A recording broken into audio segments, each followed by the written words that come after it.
Hey everyone, welcome back to the channel. In today's video, I'm going to be showing you the techniques of producing more in less time and my productivity tips that help me sustain a regimen where I work on average 5 to 6 hours on a daily basis. If we haven't met before, my name is Chan and I work in tech as a software engineer. I mentioned I'm a software engineer, but in general, I think most of the principles I'm going to mention here are going to apply to most of the functionalities, whether or not you're a student or have a full-time job. Being productive and working fewer hours on a daily basis have huge upsides to everyone's life. One thing is that it's totally doable to produce more in less time, and this is not a clickbait. On a personal note, it's also important to realize that every one more hour spent on work is one less hour spent on anything else.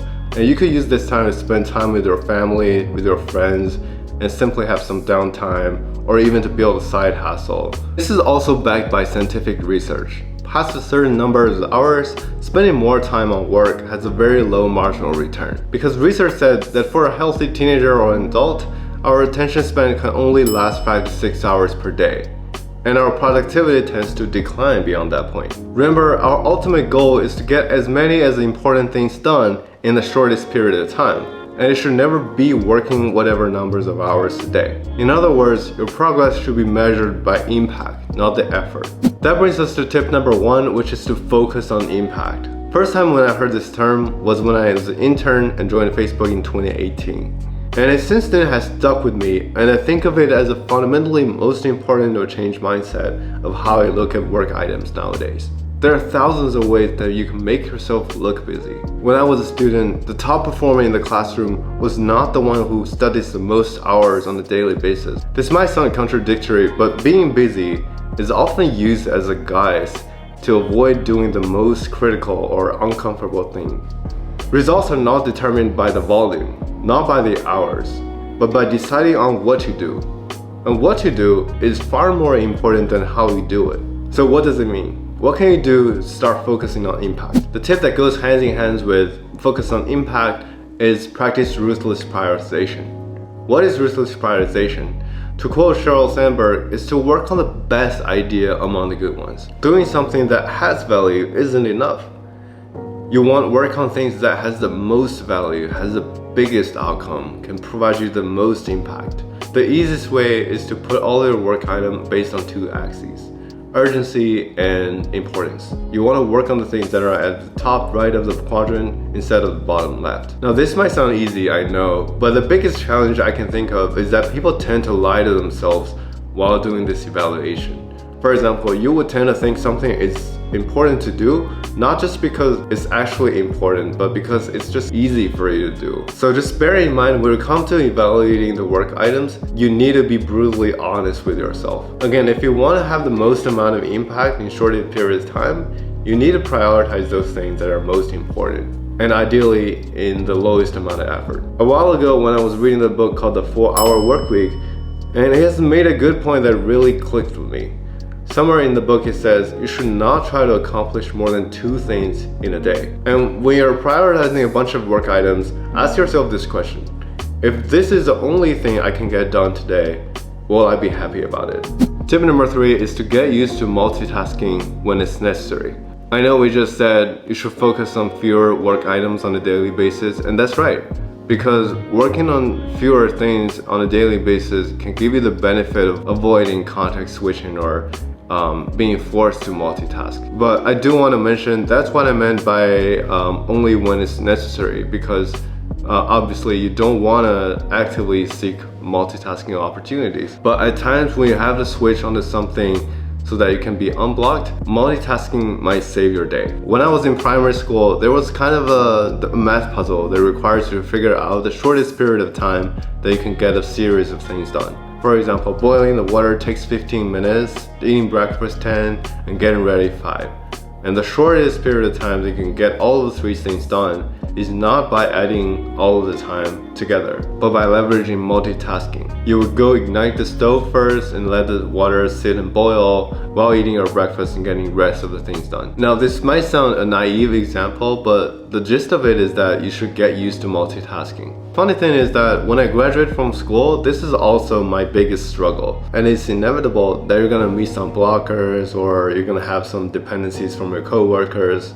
And even when we're working on our own, the downtime cannot be dodged. Think about how many times in a day that you have to sit in front of a computer waiting for a script to finish, for example, and meanwhile you're basically doing nothing about it. It's like standing next to a stove and watching the water boil.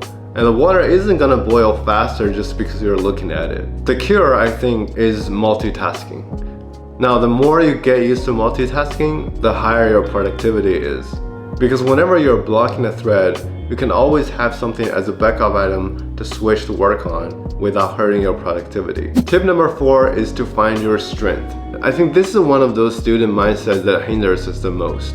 When you're a student, you're told to spend more time on whatever you have the lowest grades in. And that makes sense because your ultimate goal is to bring up the total score. And spending time on a weakness should have a relatively high return. But once you graduate, this becomes much different.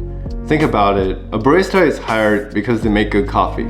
A carpenter is hired because they make good furniture. If they do their job well, I literally don't care if they suck at cooking. You're hired because of what you're good at, because of what differentiates you from other people, which is your strength. So find your strengths in your workplace. If you're excellent at scheduling and coordinating meetings, you're basically wasting your strength when you're coding on your own. Likewise, if you're a coding machine, then avoid meetings because those are gonna suck up your time and not let you be able to do the work that you do best. Tip number 4 is to spend more time thinking.